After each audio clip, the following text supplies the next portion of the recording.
อนเอาแล้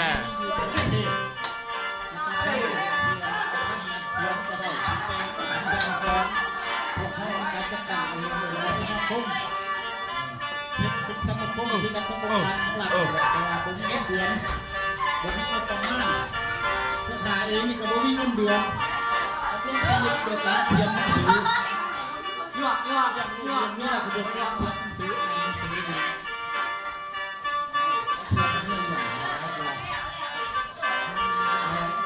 สมาคมของเรามีสาขาที่อยู่สองเขตของบ้านท่าท้องสวยกันด้วยนี้ประธานอยู่เรียนกันสมาคมไงล่ะนี่ขนาด โอ้สุดยอด